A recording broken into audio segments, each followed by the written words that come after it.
성가대원들이 이 찬양을 하나님께 올려드리기 위해서 계속해서 연습 많이 했고, 어제도 오셔서 그 추운 날 연습하고, 그래서 하나님 앞에 이렇게 영광 돌리게 됨을 진심으로 하나님께 영광 돌리고 여러분들에게 감사를 드립니다. 오늘은 주일이면서 또 성탄절이기도 합니다. 그죠? 성탄절은 모든 사람들이 다 기뻐하는 날입니다. 뉴스를 봤더니 절에 계시는 스님들도 좋아하더라고요. 성탄절이라고. 그러니까 세상에 있는 모든 사람들이 기뻐하는 날이 바로 이 성탄절입니다. 우리도 기뻐하면서 즐거워하면서 하나님께 감사하면서 우리 한번 인사합시다. 여러분, 메리 크리스마스. 네, 옆에 있는 분들과 다 인사 한번 합시다. 메리 크리스마스. 즐거운 성탄절 되시기를 주의 이름으로 축원합니다. 우리가 성탄절 인사할 때는 항상 메리, 즐거운 이런 말이 들어가잖아요. 그러니까 성탄절은 슬픈 날이 아니죠. 성탄절은 즐겁고 행복하고 기쁜 날입니다. 특별히 코로나19로 요 몇 년 사이에 우리가 성탄절을 보냈지만은 아주 조용하게 보냈습니다. 그런데 올해는 그래도 우리 시온 성가대가 찬양을 이렇게 준비해주고, 또 오늘 오후에는 청년들 중심으로 모든 성도들이 함께 또 하나님 앞에 여러 가지 순서들을 준비해서 영광을 돌립니다. 자, 이렇게 우리가 찬양을 준비하고 여러 가지 순서를 준비하는 이유가 뭡니까? 왜 준비하는 거죠? 뭐 하게 하기 위하여? 예수님께서 이 땅에 오심을 뭐 하는 겁니까? 축하하고 기뻐하는 거죠. 그죠? 예수님께서 이 땅에 오신 것을 축하하고 기뻐하는 겁니다. 그래서 찬양도 준비하는 거예요. 찬양 준비하는 사람이 예수님도 생각 안 하고 그냥 노래만 잘 불러서 칭찬받아야지, 이런 생각하면 올바른 찬양 준비가 아닙니다. 성탄절에 하나님 앞에 찬양으로 준비해서 영광을 돌리고 또 여러 가지 순서들로 하나님께 영광을 돌리는 이유는 하나님께서 예수 그리스도를 우리에게 보내주심에 대하여 우리가 감사하고 기쁨으로 그 하나님께 영광을 돌리는 것입니다. 바로 이것이 오늘 우리가 성탄절을 준비하는 겁니다. 저도 성탄절을 하면 예전의 기억들이 막 떠오르는데, 가장 기억에 남는 것은 추운 겨울에 밤에 모여서 성탄절 연극 연습하던 거. 이게 너무너무나 기억이 나요. 연극도 왜 준비하고 연극을 하느냐? 예수님 이 땅에 나심을 축하하고 기뻐하고 하나님께 영광 돌리기 위함인 줄로 믿습니다. 예수님이 나신 날 어떤 일이 있었을까요? 예수님이 나신 날 예수님을 축하하는 우리가 준비한 이런 행사보다 더 멋지고 장엄하고 엄청난 축하 행사가 있었습니다. 그 행사가 어떤 행사였느냐? 오늘 본문에 나오는 말씀입니다. 13절 말씀에 보면 호련히 수많은 천군이 그 천사들과 함께 하나님을 찬송하여 이르되. 자, 이 말씀은 밤중에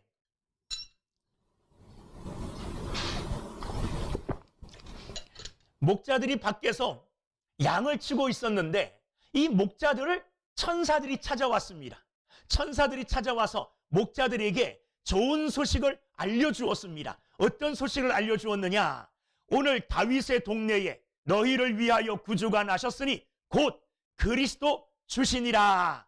다윗의 동네 베들레헴에 너희를 위하여 구주가 나셨다는 소식을 천사들이 밖에서 양을 치고 있는 목자들에게 알려주었습니다. 그리고 그 소식을 알려준 후에 13절 호련히 갑작스럽게 어떤 일이 있었느냐 하면 그 양들에게 목자들에게 천사들이 그 소식을 알려주었을 바로 그때에 호련히 갑작스럽게 13절 보면 수많은 천군이라는 말은 셀 수 없이 많은 하늘에 있는 군사들이에요.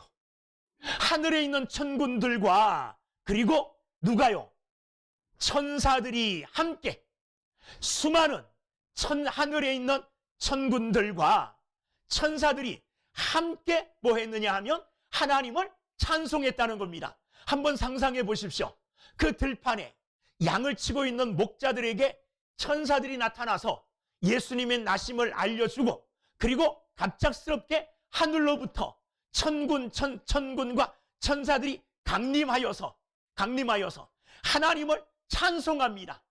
그 모습이야말로 정말 예수님이 이 땅에 오심을 축하하고 기뻐하는, 하나님께서 행하시는 정말로 기뻐하는 축하 행사가 아닌가, 그런 생각이 들어요.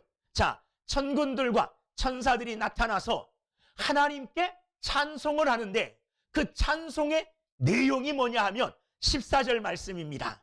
자, 찬송의 내용 14절 읽어보겠습니다. 시작. 지극히 높은 곳에서는 하나님께 영광이요, 땅에서는 하나님이 기뻐하신 사람들 중에 평화로다 하니라. 자, 이 말은 무슨 말이냐 하면, 예수님께서 이 땅에 태어나신 것이, 예수님께서 이 땅에 오신 것이 지극히 높이 계시는 하나님께는 뭐가 돼요? 영광이 되고, 땅에 있는 우리들에게는 뭐가 된다는 겁니까? 그게 평화가 된다는 겁니다. 뭐가요? 예수님이 이 땅에 오심이 그렇다는 거예요. 자, 그렇다면 어떤 이유에서, 왜 예수님께서 이 땅에 오신 것이 하나님께 영광이 될까요? 예수님이 이 땅에 오신 것이 왜 하나님께 영광이 될까? 생각해 봐야 되겠죠. 왜 영광이 되느냐 하면, 예수님께서 오셔서 뭘 하셨느냐 하면 하나님을 보여주셨어요. 그전까지 사람들은 하나님은 영이시기 때문에 하나님을 눈으로 볼 수가 없었습니다. 눈으로 볼 수 없었죠. 그런데 하나님이신 예수님께서 육체를 입고 이 땅에 오심으로 말미암아 예수 그리스도를 통하여 우리가 누구를 보게 됩니까? 하나님을 보게 되었다는 거예요. 하나님을. 그래서 요한복음 1장 14절에 보면, 말씀이 육신이 되어 우리 가운데 거하심에 우리가 그의 영광을 보니 아버지의 독생자의 영광이요 은혜와 진리가 충만하더라.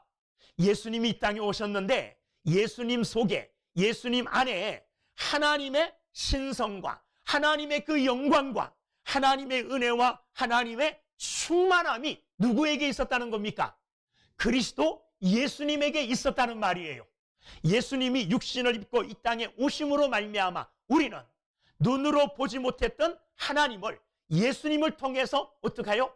볼 수가 있게 되었다는 겁니다. 그래서 예수님께서는 빌립이 아버지를 보여달라고 그랬을 때에 빌립이 예수님께, 예수님 우리에게 아버지를 좀 보여주십시오, 이렇게 이렇게 예수님께 요청했을 때 예수님께서 뭐라고 말씀하셨느냐 하면, 요한복음 14장 9절에 나를 본 자는 아버지를 보았거늘 어찌하여 아버지를 보이라 하느냐, 이렇게 말씀하셨어요. 그러니까 예수님을 본 자는 누구를 본 거와 같다는 겁니까? 아버지를 본 거와 같다는 거예요. 그러니까 예수님이 이 땅에 오심이 하나님 앞에 영광이 되는 겁니다. 하나님께. 왜? 하나님을 모든 사람들이 예수님을 통하여 보게 되고 더 자세하게 친밀하게 알게 되어지니 그것이 하나님께는 영광이라는 겁니다.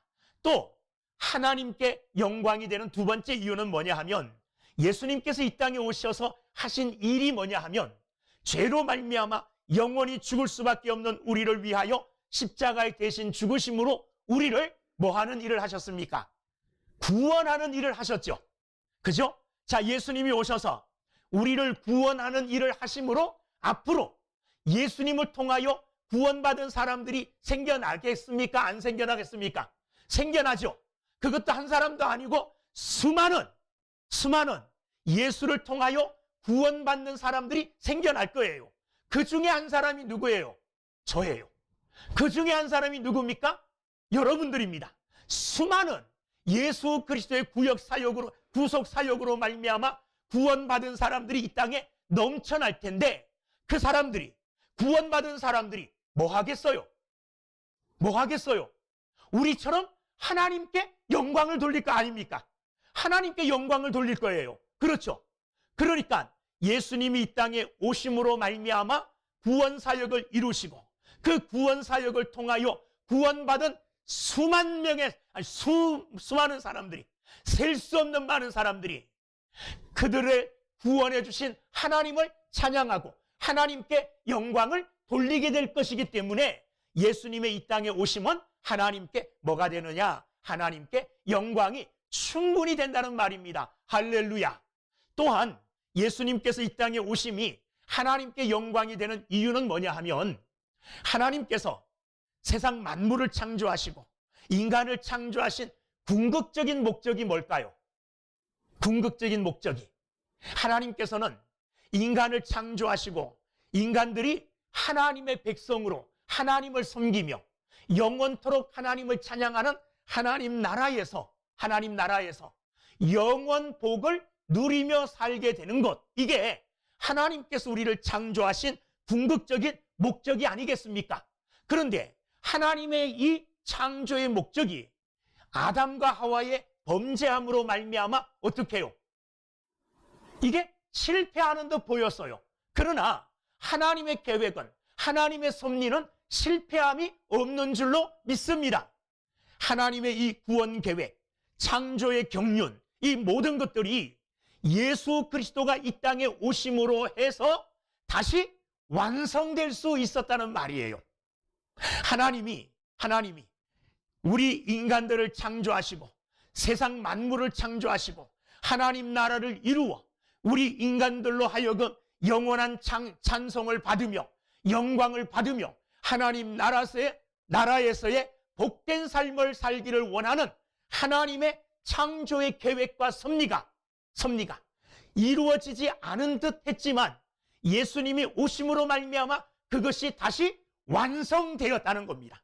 그래서 예수님이 십자가에서 하신 말씀 중에 하나, 우리 마음속에 딱 남는 게 있죠. 십자가에서 숨을 거두시기 전에 이런 말씀을 하셨어요. 다 이루었다. 뭘 이루었다는 겁니까? 아버지의 뜻을 다 이루었다는 거예요.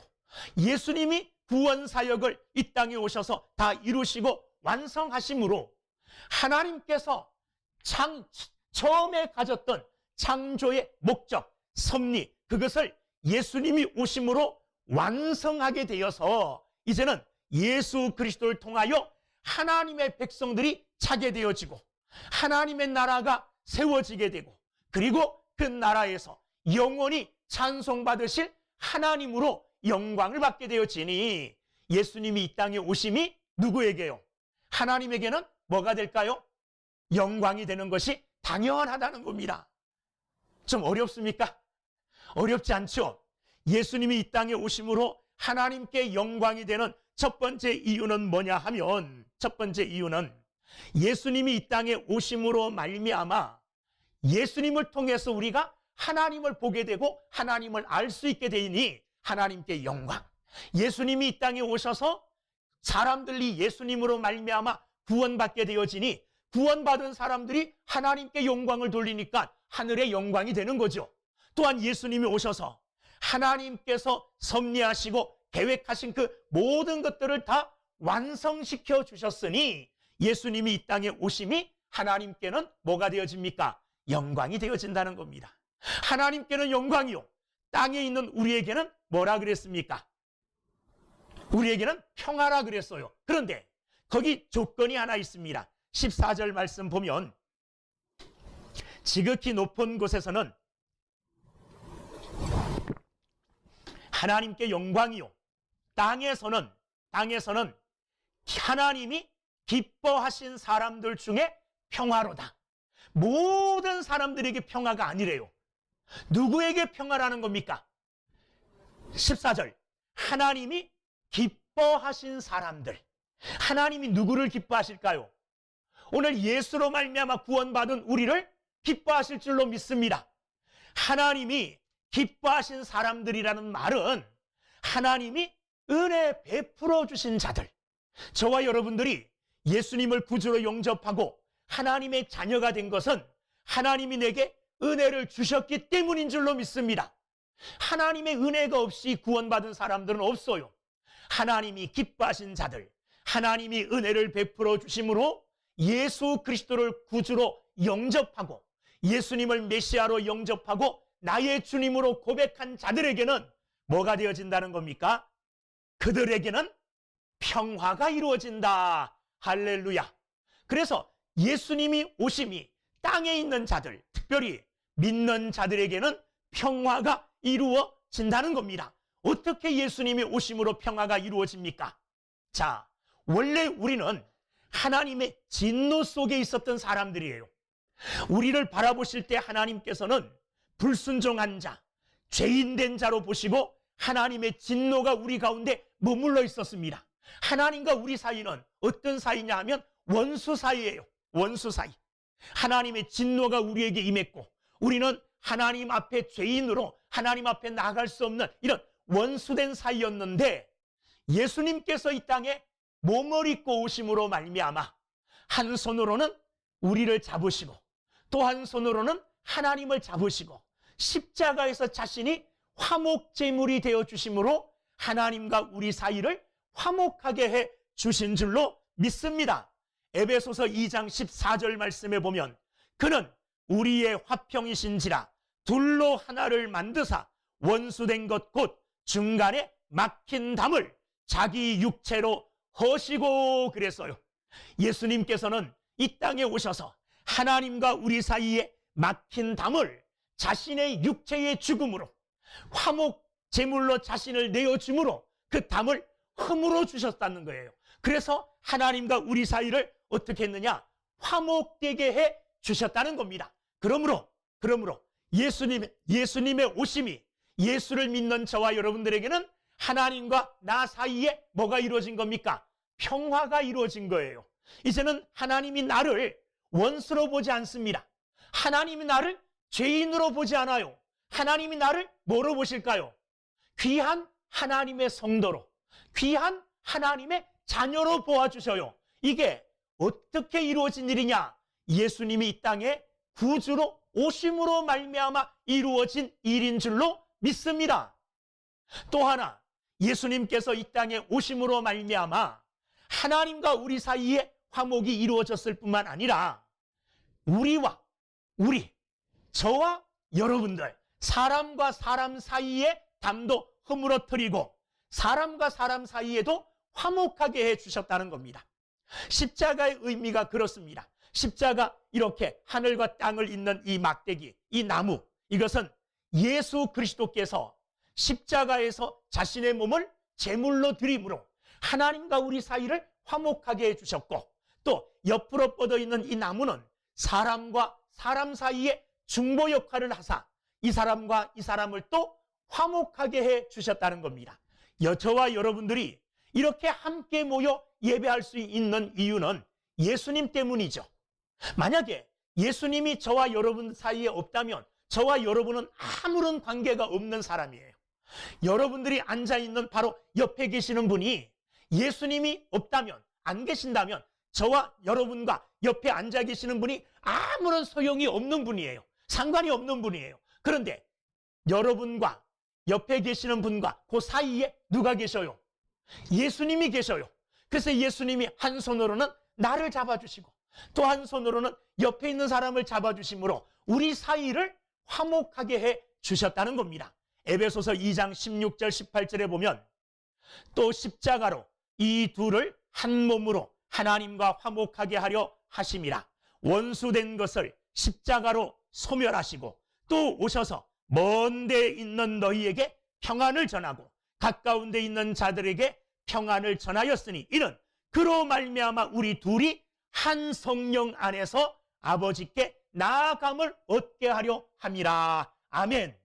예수님의 손을 붙들고 저와 여러분들이 함께 하나님 앞에 나아가게 되었다는 겁니다. 그러므로 우리는 예수 그리스도로 말미암아 화목하게 된 자들입니다.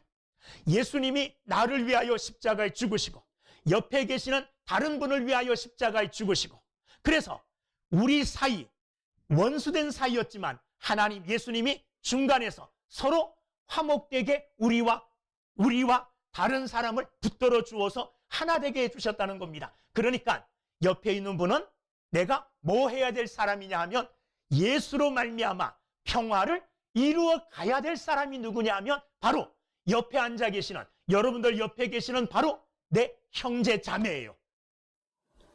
옆을 보세요. 바로 그분은 예수님 때문에 내가 그분과 나 사이가 화평, 평화를 이루어 가야 될 사이. 누구 때문에요? 예수님 때문에. 예수님이 안 계신다면 그럴 필요도 없어요. 나도 예수를 믿고 옆에 계시는 분도 예수를 믿으면 예수로 말미암아 하나 되어지는 겁니다. 그러므로 우리 모두는 그리스도 예수의 오심으로 말미암아 하나님과 평화를 이루고 또 옆에 있는 성도들과 평화를 이루어 하나 되어 하나님 앞에 손잡고 나아가게 해 주셨다는 겁니다. 이게 예수님이 이 땅에 오신 목적입니다. 그래서 천군과 천사들이 이렇게 노래한 겁니다. 뭐라고요? 다시 한번 14절 보면 천군과 천사들이 지극히 높은 곳에서는 하나님께 영광이요 땅에서는 하나님이 기뻐하신 사람들 중에 평화로다. 이게 어떻게 이루어져요? 예수님이 이 땅에 오심으로 말미암아 이루어진 일이라는 겁니다. 그 일에 대하여 천군과 천사들이 하나님께 찬송하는 거예요. 오늘 우리도 예수님의 오심으로 말미암아 지극히 높은 하나님께 영광이 되었다는 것을 기억하고 하나님께 감사드리고 또한 이 땅에 기뻐하심을 입은 우리들에게는 평화를 주셨음을 기억하고 이 평화를 이루어 나가는 믿음의 삶을 사는 우리 모두가 되기를 주님의 이름으로 축원합니다. 기도하겠습니다.